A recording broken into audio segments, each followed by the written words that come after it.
السلام علیکم ورحمۃ اللہ وبرکاتہ۔ عین کی تختی مکمل ہو چکی تھی، اب فا کی تختی شروع ہوگی۔ تو یہ دیکھیے فا کیسے بنانا ہے، یہ فا یاد رہے کہ اس کے بیچ میں سوراخ نہیں ہوگا۔ یہ بڑا را بنانا ہے، اس کے بعد با جوڑ دینا ہے، یہ فب۔ اور ایسا بھی بنا سکتے ہیں، اس طرح بد جیسے سیکھا تھا، دونوں طریقے سے بنا سکتے ہیں، یہ فت۔ اس کے بعد فج، فا بنانا ہے اوپر، پھر اس کے بعد لکیر پہ لانا ہے نوک سے، پھر نوک سے جیم کا سر بنائیں گے، اس کے بعد یہ گول بنائیں گے، پھر یہ گول دائرہ بنانا ہے پورا قلم رکھ کے۔ یہ تو ہوا فج۔ فا بنانا ہے، اس کے بعد با الف زبر با کی طرح اوپر لے جانا ہے، اور یہ فد بنا دیں گے۔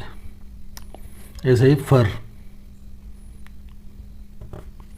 بعض لوگ غلطی فر میں یہ کرتے ہیں کہ یہ آگے نکل کے شوشا بنا دیتے ہیں، یہ بالکل غلط ہے، یہی صحیح ہے۔ اس کے بعد ہے فس، فا بنانا ہے، نوک سے شوشے بنا کے 3 شوشے بنانے کے بعد آدھی لکیر تک سیدھا بنانا ہے، جیسے سین بنایا سیکھا تھا ایسے سین بنا دینا ہے۔ اسی کے اوپر فا بنانا ہے، اس کے بعد کشش والا شین بنانا ہے، یہ فش ہو گیا۔ اس کے بعد ہے فس، یہ فا بنا کر سواد بنائیں گے۔ اب تو آسانی ہو گئی ہوگی، فس۔ اس کے بعد فت،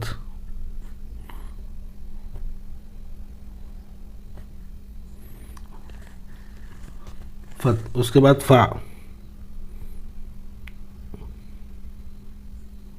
یہ فا۔ فف، یہ نوک سے ہی گول بنانا، بیچ میں سوراخ ہوگا، پھر اس کے بعد با جوڑ دینا ہے، فف۔ یہ فف بغیر کشش لمبے، یہ لمبا نہیں بنے گا۔ اور اردو کا تھوڑا سا جملہ، سب سے اچھی کتاب قرآن ہے، تو لکھنا ہے سب، پھر باب جوڑ دینا ہے، سب سے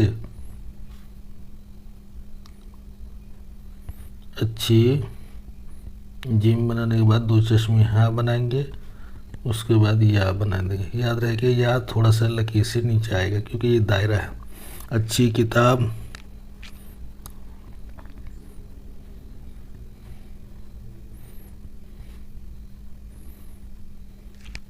قرآن ہے۔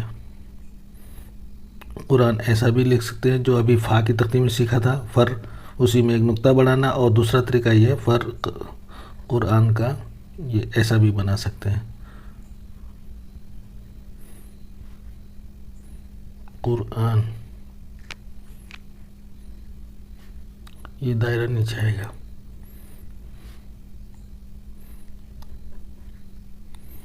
اور لکھنا ہے آپ صلی اللہ علیہ وسلم کو اللہ نے قرآن دیا، یعنی ہمارے نبی کو، ہمارے نبی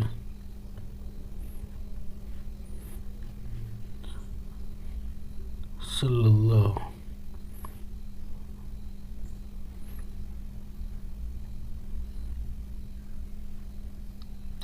علیہ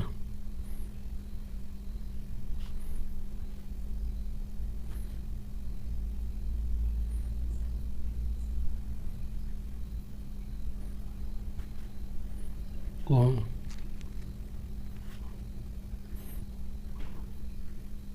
قرآن دیا۔ آج کا سبق بس اتنا ہی۔ السلام علیکم ورحمۃ اللہ وبرکاتہ۔